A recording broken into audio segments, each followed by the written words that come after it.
Huzzah! You walk. Walking? Who has time for such things? It's more like sprinting and shooting things. These dread halls. In your hands. Ha! This is my rifle. 'Tis my gun. I use it for shooting, not for fun. I also use it for destroying robotic scum. A familiar weight. Something with which to face the dangers lurking around every corner. Hello, adventurers! It is I, Sir Rittleot, and I'm returning to you with another guide.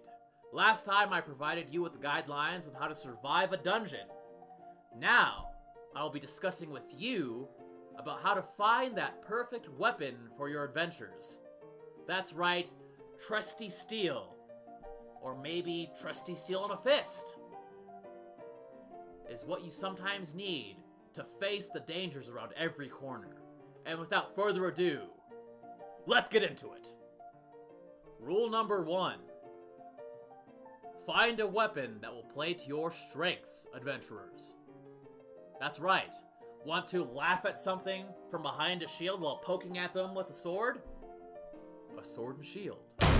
Your face, my shield. Poke.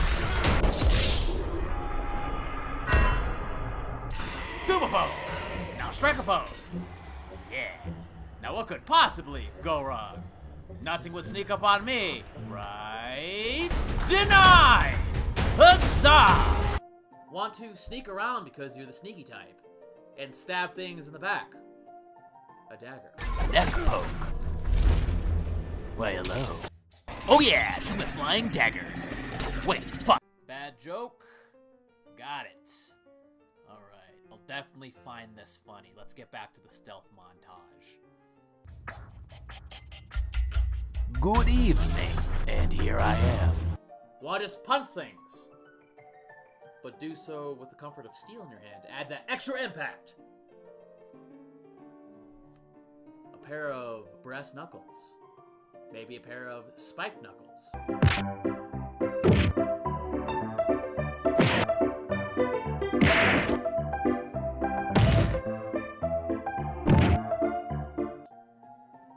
Get what I'm trying to say, adventurers. Find a weapon that suits the way that you fight. Rule number 2. So you have the weapon you want pictured in your mind, and it fits the fighting style that you have. It's time to go out and get that weapon. But wait, you're into some danger. And that danger, you know, will pay off. Go dungeon delving. Yes, I know. We talked about this in our last guide. The dungeon doth provide, adventurers. It provides. And it's just, you have to go out and brave that danger. Go ahead, strive forward, and pull free that Excalibur you know is waiting at the end of the dungeon. Huzzah! Dungeons can be rewarding. Oh, what the fuck? Walking up to a chest that you know is full of loot is a surprise every time. What surprise? Well, shit. Oh, come on!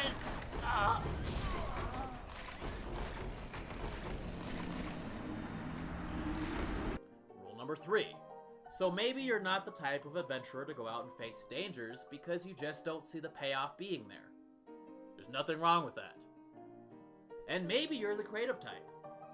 Utilize that. Go forth and fan the flames of the forge. Or the proverbial forge, could be a workbench with power tools. But make a weapon that you'll be proud of. And a weapon that reflects how you want to use it. You have that ability, adventurers. Mr. Fluffy, I require your bones. Die! I will always remember you, Mr. Fluffy. Ah, yes. A sword sharper than any steel. Made from dragon bone. Huzzah! Thank you, Mr. Fluffy. Ah, how adorable you are, but I can't stare at you. I have things I must do. I must make a bullet-spitting powerhouse that will annihilate all who oppose me on the wasteland. Not even the most powerful creatures from the irradiated wastes will be able to stop me. And I will name this powerhouse the Shooty Shooter. It is complete. Yeah! Let's do this. Hello, gorgeous. Your time has come. Ah! Ooh! Get some! Get it! Eat all the bullets! Ah! Oh wait, we're done. Test complete. Adventurer! Well, silence, old man. I am on a quest, and this quest requires that I have a better weapon, and you shall give me this. What do you know as they say, adventurer? A hot forge and some ingenuity can sharpen. Take the gold, old man. I do not have time for this. For adventure calls, and I must answer it. Rule number 4. Make sure that the weapon you're looking for, or the weapon that you create, is as badass as you are. Wait, don't say it. No, don't say it. You are a badass. I see it. Badassery just abounds around you. And don't say otherwise. So you want to see something badass, do you? Well, let me show you something badass. Gaze into the abyss of the badassery that I'm about to show you, and it will surely gaze back at you with its beady eyes. In this chest, its contents scream badassery.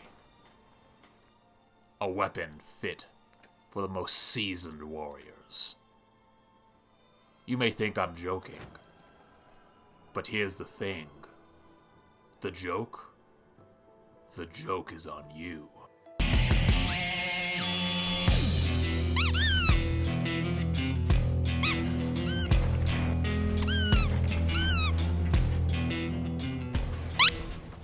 And finally, rule number 5.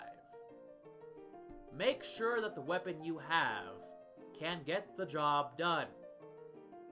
I mean, it may look incredibly badass, but that could all just be a gloss.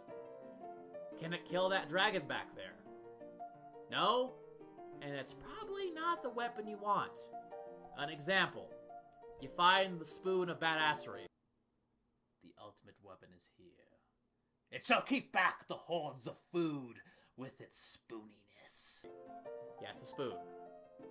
But it didn't really do diddly squat to that gigantic mob of undead skeletons.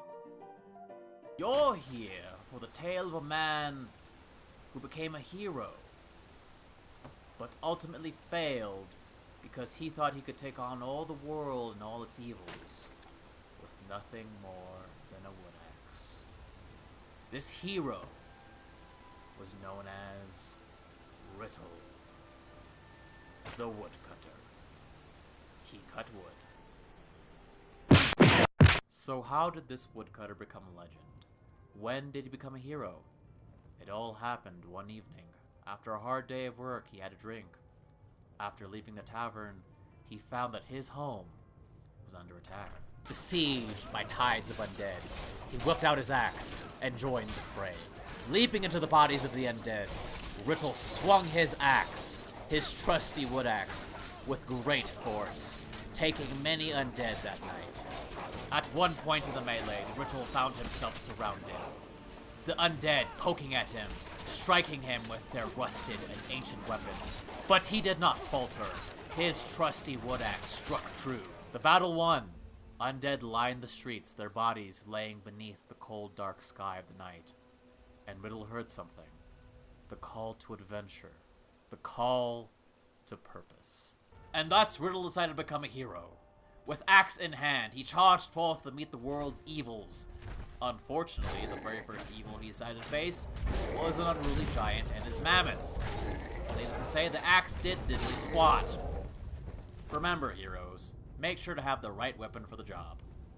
Welcome back, adventurers. Did you enjoy the montage? I hope it put a smile on your face. Before we end this video, there is one last bit of advice I wish to impart upon you, my fellow adventurers, and that is, while a sword, or a spoon, may be able to stave off the dangers any adventure will throw at you, there is something just as helpful, if not more so, to help you fight off the dangers you may face. And that is courage and quick thinking. Yes, courage, adventurers. Laugh at the face of danger while charging forth. Not recklessly. Wait. No, reckless abandon. Definitely use reckless abandon. And quick thinking. Your mind is as sharp as any blade.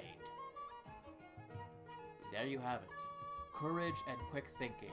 Those are two tools that you can utilize to help stare down the abyss of danger within any adventure. With that being said, my fellow adventurers, thus ends another guide. Come and talk to myself and Ginger at a Twitter account at Adventures Call. We both would so very much love to hear from you. And this is Sir Rittleot, taking his leave and awaiting the next adventure.